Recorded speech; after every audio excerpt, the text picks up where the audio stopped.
بسم اللہ الرحمن الرحیم۔ شروع اللہ کا نام لے کر جو بڑا مہربان نہایت رحم والا ہے۔ سب تعریف اللہ ہی کو ہے جس نے اپنے محبوب بندے محمد صلی اللہ علیہ وآلہ وسلم پر یہ کتاب نازل کی اور اس میں کسی طرح کی کجی اور پیچیدگی نہ رکھی بلکہ سیدھی اور سلیس اتاری تاکہ لوگوں کو عذاب سخت سے جو اس کی طرف سے آنے والا ہے ڈرائے، اور مومنوں کو جو نیک عمل کرتے ہیں خوشخبری سنائے کہ ان کے لیے ان کے کاموں کا نیک بدلہ یعنی بہشت ہے جس میں وہ ہمیشہ رہیں گے، اور ان لوگوں کو بھی ڈرائے جو کہتے ہیں کہ اللہ نے کسی کو بیٹا بنا لیا ہے۔ ان کو اس بات کا کچھ بھی علم نہیں اور نہ ان کے باپ دادا ہی کو تھا۔ یہ بڑی سخت بات ہے جو ان کے منہ سے نکلتی ہے، اور کچھ شک نہیں کہ یہ جو کچھ کہتے ہیں محض جھوٹ ہے۔ اے پیغمبر، اگر یہ اس کلام پر ایمان نہ لائیں تو شاید تم ان کے پیچھے رنج کر کر کے اپنے تئیں ہلاک کر دو گے۔ جو چیز زمین پر ہے ہم نے اس کو زمین کے لیے زینت بنایا ہے تاکہ لوگوں کی آزمائش کریں کہ ان میں کون اچھے عمل کرنے والا ہے، اور جو چیز زمین پر ہے ہم اس کو نابود کر کے بنجر میدان کر دیں گے۔ کیا تم خیال کرتے ہو کہ غار اور لوح والے ہماری نشانیوں میں سے عجیب تھے؟ جب وہ نوجوان غار میں جا رہے تو کہنے لگے کہ اے ہمارے پروردگار، ہم پر اپنے ہاں سے رحمت نازل فرما اور ہمارے کام میں درستی کے سامان مہیا کر۔ تو ہم نے غار میں کئی سال تک ان کے کانوں پر نیند کا پردہ ڈالے رکھا، یعنی ان کو سلائے رکھا، پھر ان کو جگا اٹھایا تاکہ معلوم کریں کہ جتنی مدت وہ غار میں رہے دونوں جماعتوں میں سے اس کی مقدار کس کو خوب یاد ہے۔ ہم ان کے حالات تم سے صحیح صحیح بیان کرتے ہیں۔ وہ کئی نوجوان تھے جو اپنے پروردگار پر ایمان لائے تھے، اور ہم نے ان کو اور زیادہ ہدایت دی تھی اور ان کے دلوں کو مربوط یعنی مضبوط کر دیا۔ جب وہ اٹھ کھڑے ہوئے تو کہنے لگے کہ ہمارا پروردگار آسمانوں اور زمین کا مالک ہے، ہم اس کے سوا کسی کو معبود سمجھ کر نہ پکاریں گے۔ اگر ایسا کیا تو اس وقت ہم نے بے عقلی کی بات کی۔ ان ہماری قوم کے لوگوں نے اس کے سوا اور معبود بنا رکھے ہیں، بھلا یہ ان کے معبود ہونے پر کوئی کھلی دلیل کیوں نہیں لاتے؟ تو اس سے زیادہ کون ظالم ہے جو اللہ پر جھوٹ باندھے؟ اور جب تم نے ان مشرکوں سے اور جن کی یہ اللہ کے سوا عبادت کرتے ہیں ان سے کنارہ کر لیا ہے تو غار میں چل رہو، تمہارا پروردگار تمہارے لیے اپنی رحمت وسیع کر دے گا اور تمہارے کاموں میں آسانی کے سامان مہیا کرے گا۔ اور جب سورج نکلے تو تم دیکھو کہ دھوپ ان کے غار سے داہنی طرف سمٹ جائے، اور جب غروب ہو تو ان سے بائیں طرف کترا جائے، اور وہ اس غار کے کشادہ حصے میں تھے۔ یہ اللہ کی نشانیوں میں سے ہیں، جس کو اللہ ہدایت دے وہ ہدایت یاب ہے، اور جس کو گمراہ رہنے دے تو تم اس کے لیے کوئی دوست راہ بتانے والا نہ پاؤ گے۔ اور تم ان کے متعلق خیال کرو کہ وہ جاگ رہے ہیں حالانکہ وہ سوتے ہیں، اور ہم ان کو دائیں اور بائیں کروٹ بدلاتے تھے، اور ان کا کتا چوکھٹ پر دونوں ہاتھ پھیلائے ہوئے تھا۔ اگر تم ان کو جھانک کر دیکھتے تو پیٹ پھیر کر بھاگ جاتے اور ان سے دہشت میں آ جاتے۔ اور اسی طرح ہم نے ان کو اٹھایا تاکہ آپس میں ایک دوسرے سے دریافت کریں۔ ایک کہنے والے نے کہا کہ تم یہاں کتنی مدت رہے؟ انہوں نے کہا کہ 1 دن یا اس سے بھی کم۔ انہوں نے کہا کہ جتنی مدت تم رہے ہو تمہارا پروردگار ہی اس کو خوب جانتا ہے، تو اپنے میں سے کسی کو یہ روپیہ دے کر شہر بھیجو، وہ دیکھے کہ نفیس کھانا کون سا ہے تو اس میں سے کھانا لے آئے، اور احتیاط سے آئے جائے اور تمہارا حال کسی کو نہ بتائے۔ اگر وہ تم پر دسترس پا لیں گے تو تمہیں سنسار کر دیں گے یا پھر اپنے مذہب میں داخل کر لیں گے، اور اس وقت تم کبھی فلاح نہیں پاؤ گے۔ اور اسی طرح ہم نے لوگوں کو ان کے حال سے خبردار کر دیا تاکہ وہ جانیں کہ اللہ کا وعدہ سچا ہے، اور یہ کہ قیامت جس کا وعدہ کیا جاتا ہے اس میں کچھ شک نہیں۔ اس وقت لوگ ان کے بارے میں باہم جھگڑنے لگے اور کہنے لگے کہ ان کے غار پر عمارت بنا دو۔ ان کا پروردگار ان کے حال سے خوب واقف ہے۔ جو لوگ ان کے معاملے میں غلبہ رکھتے تھے وہ کہنے لگے کہ ہم ان کے غار پر مسجد بنائیں گے۔ بعض لوگ اٹکل پچو کہیں گے کہ وہ 3 تھے اور چوتھا ان کا کتا تھا، اور بعض کہیں گے کہ وہ 5 تھے اور چھٹا ان کا کتا تھا، اور بعض کہیں گے کہ وہ 7 تھے اور 8واں ان کا کتا تھا۔ کہہ دو کہ میرا پروردگار ہی ان کے شمار سے خوب واقف ہے، ان کو جانتے بھی ہیں تو تھوڑے ہی لوگ جانتے ہیں۔ تو تم ان کے معاملے میں بحث نہ کرنا مگر سرسری سی بحث، اور نہ ان کے بارے میں ان میں سے کسی سے کچھ دریافت ہی کرنا۔ اور کسی کام کی نسبت نہ کہنا کہ میں اسے کل کر دوں گا، مگر انشاءاللہ کہہ کر، یعنی اگر اللہ چاہے تو کر دوں گا۔ اور جب اللہ کا نام لینا بھول جاؤ تو یاد آنے پر لے لو، اور کہہ دو کہ امید ہے کہ میرا پروردگار مجھے اس سے بھی زیادہ ہدایت کی باتیں بتائے۔ اور اصحاب کہف اپنے غار میں 9 پر 300 سال رہے۔ کہہ دو کہ جتنی مدت وہ رہے اسے اللہ ہی خوب جانتا ہے، اسی کو آسمانوں اور زمین کی پوشیدہ باتیں معلوم ہیں، وہ کیا خوب دیکھنے والا اور کیا خوب سننے والا ہے۔ اس کے سوا ان کا کوئی کارساز نہیں، اور نہ وہ اپنے حکم میں کسی کو شریک کرتا ہے۔ اور اپنے پروردگار کی کتاب کو جو تمہارے پاس بھیجی جاتی ہے پڑھتے رہا کرو، اس کی باتوں کو کوئی بدلنے والا نہیں، اور اس کے سوا تم کہیں پناہ بھی نہیں پاؤ گے۔ اور جو لوگ صبح و شام اپنے پروردگار کو پکارتے اور اس کی خوشنودی کے طالب ہیں، ان کے ساتھ صبر کرتے رہو، اور تمہاری نگاہیں ان میں سے گزر کر اور طرف نہ دوڑیں کہ تم دنیاوی زندگی کی رونقوں کے خواستگار ہو جاؤ۔ اور جس شخص کے دل کو ہم نے اپنی یاد سے غافل کر دیا ہے اور وہ اپنی خواہش کی پیروی کرتا ہے اور اس کا کام حد سے بڑھ گیا ہے، اس کا کہا نہ ماننا۔ اور کہہ دو کہ لوگو یہ قرآن تمہارے پروردگار کی طرف سے برحق ہے، تو جو چاہے ایمان لائے اور جو چاہے کافر رہے۔ ہم نے ظالموں کے لیے دوزخ کی آگ تیار کر رکھی ہے جس کی قناتیں ان کو گھیر رہی ہوں گی، اور اگر فریاد کریں گے تو ایسے کھولتے ہوئے پانی سے ان کی داد رسی کی جائے گی جو پگھلے ہوئے تانبے کی طرح گرم ہوگا اور جو ان کے چہروں کو بھون ڈالے گا۔ ان کے پینے کا پانی بھی برا اور آرام گاہ بھی بری۔ اور جو ایمان لائے اور کام بھی نیک کرتے رہے تو ہم نیک کام کرنے والوں کا اجر ضائع نہیں کرتے۔ ایسے لوگوں کے لیے ہمیشہ رہنے کے باغ ہیں جن میں ان کے محلوں کے نیچے نہریں بہ رہی ہیں، ان کو وہاں سونے کے کنگن پہنائے جائیں گے، اور وہ باریک دیبا اور اطلس کے سبز کپڑے پہنا کریں گے، اور تختوں پر تکیے لگا کر بیٹھا کریں گے۔ کیا خوب بدلہ اور کیا خوب آرام گاہ ہے۔ اور ان سے 2 شخصوں کا حال بیان کرو جن میں سے ایک کو ہم نے انگور کے 2 باغ عنایت کیے تھے اور ان کے گردا گرد کھجوروں کے درخت لگا دیے تھے اور ان کے درمیان کھیتی پیدا کر دی تھی۔ دونوں باغ کثرت سے پھل لاتے اور اس کی پیداوار میں کسی طرح کی کمی نہ ہوتی، اور دونوں میں ہم نے ایک نہر بھی جاری کر رکھی تھی، اور اس طرح اس شخص کو ان کی پیداوار ملتی رہتی تھی۔ تو ایک دن جبکہ وہ اپنے دوست سے باتیں کر رہا تھا، کہنے لگا کہ میں تم سے مال و دولت میں بھی زیادہ ہوں اور جتھے اور جماعت کے لحاظ سے بھی زیادہ عزت والا ہوں، اور ایسی شیخیوں سے اپنے حق میں ظلم کرتا ہوا اپنے باغ میں داخل ہوا۔ کہنے لگا کہ میں نہیں خیال کرتا کہ یہ باغ کبھی تباہ ہو، اور نہ خیال کرتا ہوں کہ قیامت برپا ہو، اور اگر میں اپنے پروردگار کی طرف لوٹایا بھی جاؤں تو وہاں ضرور اس سے اچھی جگہ پاؤں گا۔ تو اس کا دوست جو اس سے گفتگو کر رہا تھا کہنے لگا کہ کیا تم اس ذات سے کفر کرتے ہو جس نے تم کو مٹی سے پیدا کیا، پھر نطفے سے، پھر تمہیں پورا آدمی بنایا؟ مگر میں تو یہ کہتا ہوں کہ اللہ ہی میرا پروردگار ہے، اور میں اپنے پروردگار کے ساتھ کسی کو شریک نہیں کرتا۔ اور جب تم اپنے باغ میں داخل ہوئے تو تم نے ماشاء اللہ لا قوت الا باللہ کیوں نہ کہا؟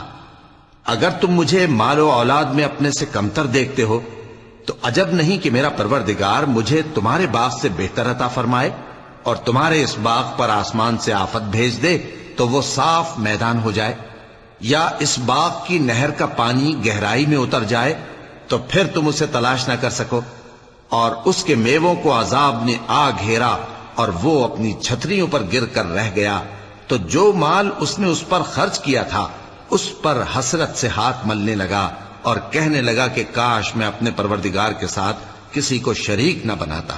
اس وقت اللہ کے سوا کوئی جماعت اس کی مددگار نہ ہوئی اور نہ وہ بدلہ لے سکا۔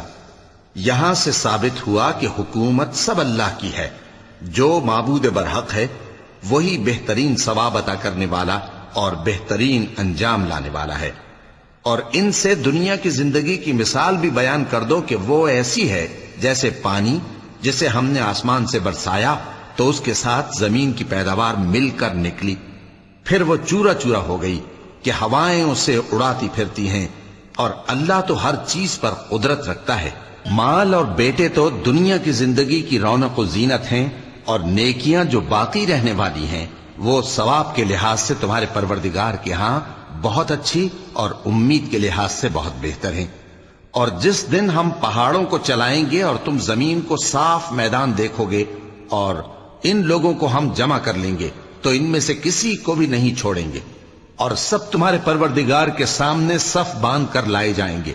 تو ہم ان سے کہیں گے کہ جس طرح ہم نے تم کو پہلی بار پیدا کیا تھا اسی طرح آج تم ہمارے سامنے آئے، لیکن تم نے تو یہ خیال کر رکھا تھا کہ ہم نے تمہارے لیے قیامت کا کوئی وقت مقرر ہی نہیں کیا، اور اعمال کی کتاب کھول کر رکھی جائے گی تو تم گناہگاروں کو دیکھو گے کہ جو کچھ اس میں لکھا ہوگا اس سے ڈر رہے ہوں گے، اور کہیں گے ہائے شامت، یہ کیسی کتاب ہے کہ نہ چھوٹی بات کو چھوڑتی ہے نہ بڑی کو، کوئی بات بھی نہیں مگر اسے لکھ رکھا ہے، اور جو جو عمل کیے ہوں گے سب کو حاضر پائیں گے، اور تمہارا پروردگار کسی پر ظلم نہیں کرے گا۔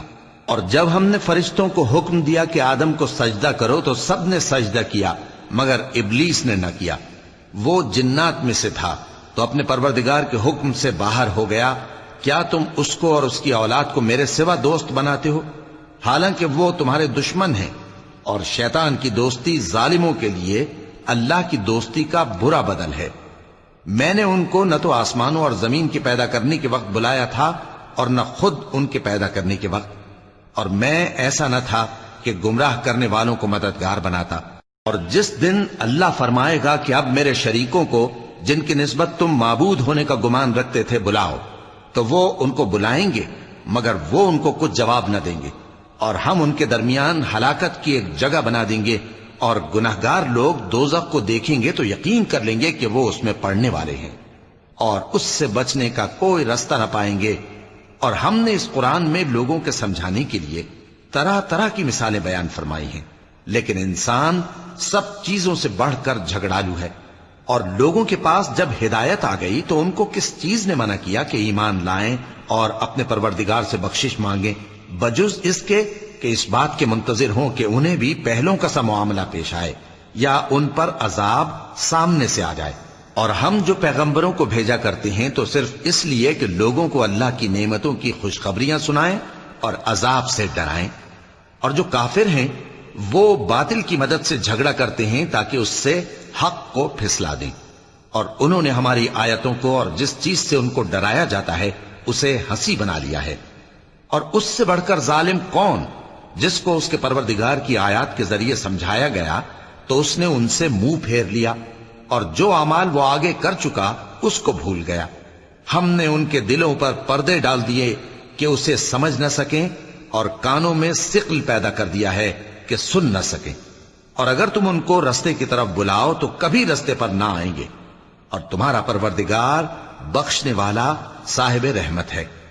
اگر وہ ان کے کرتوتوں پر ان کو پکڑنے لگے تو ان پر جھٹ عذاب بھیج دے، مگر ان کے لیے ایک وقت مقرر کر رکھا ہے کہ اس کے عذاب سے کوئی پناہ کی جگہ نہ پائیں گے۔ اور یہ بستیاں جو ویران پڑی ہیں، جب انہوں نے کفر کر کے ظلم کیا تو ہم نے ان کو تباہ کر دیا، اور ان کی تباہی کے لیے ایک وقت مقرر کر دیا تھا۔ اور جب موسیٰ نے اپنے شاگرد سے کہا کہ جب تک میں دو دریاؤں کے ملنے کی جگہ نہ پہنچ جاؤں ٹلنے کا نہیں، خاص صدیوں چلتا رہوں، پھر جب وہ دونوں ان دریاؤں کے سنگم پر پہنچے تو اپنی مچھلی بھول گئے، پھر اس مچھلی نے دریا میں سرنگ کی طرح اپنا راستہ بنا لیا۔ جب آگے چلے تو موسیٰ نے اپنے شاگرد سے کہا کہ ہمارا کھانا لاؤ، اس سفر سے ہم کو بہت تکان ہو گئی ہے۔ اس نے کہا کہ بھلا آپ نے دیکھا کہ جب ہم نے اس چٹان کے پاس آرام کیا تھا تو میں مچھلی وہیں بھول گیا، اور مجھے آپ سے اس کا ذکر کرنا شیطان نے بھلا دیا، اور اس مچھلی نے عجیب طرح سے دریا میں اپنا راستہ بنایا۔ موسیٰ نے کہا یہی تو وہ مقام ہے جسے ہم تلاش کرتے تھے، تو وہ اپنے پاؤں کے نشان دیکھتے دیکھتے لوٹ گئے۔ وہاں انہوں نے ہمارے بندوں میں سے ایک بندہ دیکھا جس کو ہم نے اپنے ہاں سے رحمت خاص سے نوازا تھا اور اپنے پاس سے ایک خاص علم بخشا تھا۔ موسیٰ نے ان سے جن کا نام خضر تھا کہا کہ جو علم اللہ کی طرف سے آپ کو سکھایا گیا ہے، اگر آپ اس میں سے مجھے کچھ بھلائی کی باتیں سکھائیں تو میں آپ کے ساتھ رہوں۔ خضر نے کہا کہ تم میرے ساتھ رہ کر صبر نہیں کر سکو گے، اور جس بات کی تمہیں خبر ہی نہیں اس پر صبر کر بھی کیسے سکتے ہو؟ موسیٰ نے کہا اللہ نے چاہا تو آپ مجھے صابر پائیے گا، اور میں آپ کے ارشاد کے خلاف نہیں کروں گا۔ خضر نے کہا اگر تم میرے ساتھ رہنا چاہو تو شرط یہ ہے مجھ سے کوئی بات نہ پوچھنا، جب تک میں خود اس کا ذکر تم سے نہ کروں۔ تو دونوں چل پڑے، یہاں تک کہ جب کشتی میں سوار ہوئے تو خضر نے کشتی کو پھاڑ ڈالا۔ موسیٰ نے کہا، کیا آپ نے اس کو اس لیے پھاڑا ہے کہ سواروں کو غرق کر دی؟ یہ تو آپ نے بڑی عجیب بات کی۔ خضر نے کہا، کیا میں نے نہیں کہا تھا کہ تم میرے ساتھ صبر نہ کر سکو گے؟ موسیٰ نے کہا کہ جو بھول مجھ سے ہوئی اس پر مواخذہ نہ کیجیے اور میرے معاملے میں مجھ پر مشکل نہ ڈالیے۔ پھر دونوں چلے، یہاں تک کہ رستے میں ایک لڑکا ملا تو خضر نے اسے مار ڈالا۔ موسیٰ نے کہا کہ آپ نے ایک بے گناہ شخص کو ناحق بغیر قصاص کے مار ڈالا، یہ تو آپ نے بری بات کی۔ خضر نے کہا، کیا میں نے نہیں کہا تھا کہ تم سے میرے ساتھ صبر نہیں ہو سکے گا؟ انہوں نے کہا کہ اگر میں اس کے بعد پھر کوئی بات پوچھوں یعنی اعتراض کروں تو مجھے اپنے ساتھ نہ رکھیے گا کہ آپ میری طرف سے عذر کے قبول کرنے میں حد کو پہنچ گئے ہیں۔ پھر دونوں چلے، یہاں تک کہ گاؤں والوں کے پاس پہنچے اور ان سے کھانا طلب کیا۔ انہوں نے ان کی ضیافت کرنے سے انکار کیا۔ پھر انہوں نے وہاں ایک دیوار دیکھی جو گرا چاہتی تھی تو خضر نے اس کو سیدھا کر دیا۔ موسیٰ نے کہا کہ اگر آپ چاہتے تو ان سے اس کا معاوضہ لے لیتے تاکہ کھانے کا کام چلتا۔ خضر نے کہا کہ اب مجھ میں اور تم میں علیحدگی، مگر جن باتوں پر تم صبر نہ کر سکے میں ان کا تمہیں بھید بتائے دیتا ہوں کہ وہ جو کشتی تھی غریب لوگوں کی تھی جو دریا میں محنت کر کے یعنی کشتیاں چلا کر گزارا کرتے تھے، اور ان کے سامنے کی طرف ایک بادشاہ تھا جو ہر اچھی کشتی کو زبردستی چھین لیتا تھا۔ تو میں نے چاہا کہ اسے عیبدار کر دوں تاکہ وہ اسے غصب نہ کر سکے، اور وہ جو لڑکا تھا اس کے ماں باپ دونوں مومن تھے۔ ہمیں اندیشہ ہوا کہ وہ بڑا ہو کر بد کردار ہوگا تو کہیں ان کو سرکشی اور کفر میں نہ پھنسا دے، تو ہم نے چاہا کہ ان کا پروردگار اس کی جگہ ان کو اور بچہ عطا فرمائے جو اخلاقی پاکیزگی میں بہتر اور محبت میں زیادہ قریب ہو۔ اور وہ جو دیوار تھی سو 2 یتیم لڑکوں کی تھی جو شہر میں رہتے تھے، اور اس کے نیچے ان کا خزانہ دفن تھا، اور ان کا باپ ایک نیک آدمی تھا۔ تو تمہارے پروردگار نے چاہا کہ وہ اپنی جوانی کو پہنچ جائیں اور پھر اپنا خزانہ نکالے۔ یہ تمہارے پروردگار کی مہربانی ہے، اور یہ کام میں نے اپنی طرف سے نہیں کیے، یہ ان باتوں کی حقیقت ہے جن پر تم صبر نہ کر سکے۔ اور تم سے ذوالقرنین کے بارے میں دریافت کرتے ہیں، کہہ دو کہ میں اس کا کسی قدر حال تمہیں پڑھ کر سناتا ہوں۔ ہم نے اس کو زمین میں بڑا اقتدار دیا تھا اور ہر طرح کا سامان اس کو عطا کیا تھا۔ تو اس نے ایک سفر کا سامان کیا، یہاں تک کہ جب سورج کے غروب ہونے کی جگہ پہنچا تو اسے ایسا پایا کہ ایک کیچڑ والے چشمے میں ڈوب رہا ہے، اور اس چشمے کے پاس ایک قوم دیکھی۔ ہم نے کہا، ذوالقرنین، تم ان کو خواہ تکلیف دو خواہ ان کے بارے میں بھلائی اختیار کرو، دونوں باتوں کی تم کو قدرت ہے۔ ذوالقرنین نے کہا کہ جو کفر و بد کرداری سے ظلم کرے گا اسے ہم سزا دیں گے، پھر وہ اپنے پروردگار کی طرف لوٹایا جائے گا تو وہ بھی اسے بڑا عذاب دے گا، اور جو ایمان لائے گا اور عمل نیک کرے گا اس کے لیے بہت اچھا بدلہ ہے، اور ہم اپنے معاملے میں اس سے نرم بات کہیں گے۔ پھر اس نے ایک اور سامان سفر کیا، یہاں تک کہ سورج کے طلوع ہونے کے مقام پر پہنچا تو دیکھا کہ وہ ایسے لوگوں پر طلوع ہوتا ہے جن کے لیے ہم نے دھوپ سے بچاؤ کی کوئی اوٹ نہیں بنائی تھی۔ حقیقت یوں ہی تھی، اور جو کچھ اس کے پاس تھا ہم کو سب کی خبر تھی۔ پھر اس نے ایک اور سفر کا سامان کیا، یہاں تک کہ 2 اونچے سیدھے پہاڑوں کے درمیان پہنچا تو دیکھا کہ ان کے اس طرف کچھ لوگ ہیں کہ بات کو سمجھ نہیں سکتے۔ ان لوگوں نے کہا کہ اے ذوالقرنین، یاجوج اور ماجوج اس علاقے میں فساد کرتے رہتے ہیں، بھلا ہم آپ کے لیے خرچ کا انتظام کر دیں کہ آپ ہمارے اور ان کے درمیان ایک دیوار کھینچ دیں۔ ذوالقرنین نے کہا کہ خرچ کا جو مقدور اللہ نے مجھے بخشا ہے وہ بہت اچھا ہے، تم مجھے قوت بازو سے مدد دو، میں تمہارے اور ان کے درمیان ایک مضبوط رکاوٹ بنا دوں گا۔ تم لوہے کے بڑے بڑے تختے میرے پاس لاؤ۔ چنانچہ کام جاری کر دیا گیا، یہاں تک کہ جب اس نے دونوں پہاڑوں کے درمیان کا حصہ برابر کر دیا اور کہا کہ اب اسے دھوکو، یہاں تک کہ جب اس کو دھونک دھونک کر آگ کر دیا تو کہا کہ اب میرے پاس تانبا لاؤ کہ اس پر پگھلا کر ڈال دوں۔ پھر ان میں یہ قدرت نہ رہی کہ اس پر چڑھ سکیں، اور نہ یہ طاقت رہی کہ اس میں نقب لگا سکیں۔ بولا کہ یہ میرے پروردگار کی مہربانی ہے، پھر جب میرے پروردگار کا وعدہ آ پہنچے گا تو اس کو ڈھا کر ہموار کر دے گا، اور میرے پروردگار کا وعدہ سچا ہے۔ اس روز ہم ان کو چھوڑ دیں گے کہ روئے زمین پر پھیل کر ایک دوسرے میں گھس جائیں گے، اور سور پھونکا جائے گا تو ہم سب کو جمع کر لیں گے، اور اس روز ہم جہنم کو کافروں کے سامنے لائیں گے، جن کی آنکھیں میری یاد سے پردے میں تھیں اور وہ سننے کی طاقت نہیں رکھتے تھے۔ اب کیا کافر یہ خیال کرتے ہیں کہ وہ میرے بندوں کو میرے سوا اپنا کارساز بنائیں گے تو میں خفا نہیں ہوں گا؟ ہم نے ایسے کافروں کے لیے جہنم کی مہمانی تیار کر رکھی ہے۔ کہہ دو کہ ہم تمہیں ایسے لوگ بتائیں جو اعمال کے لحاظ سے بڑے نقصان میں ہیں؟ یہ وہ لوگ ہیں جن کی دوڑ دھوپ دنیا کی زندگی میں برباد ہو گئی اور وہ یہ سمجھے ہوئے ہیں کہ وہ اچھے کام کر رہے ہیں۔ یہ وہ لوگ ہیں جنہوں نے اپنے پروردگار کی آیتوں کو نہ مانا اور اس کے سامنے جانے سے انکار کیا، تو ان کے اعمال ضائع ہو گئے، سو ہم قیامت کے دن ان کے لیے کچھ بھی وزن قائم نہیں کریں گے۔ یہ ان کی سزا ہے، یعنی جہنم، اس لیے کہ انہوں نے کفر کیا اور ہماری آیتوں اور ہمارے پیغمبروں کی ہنسی اڑائی۔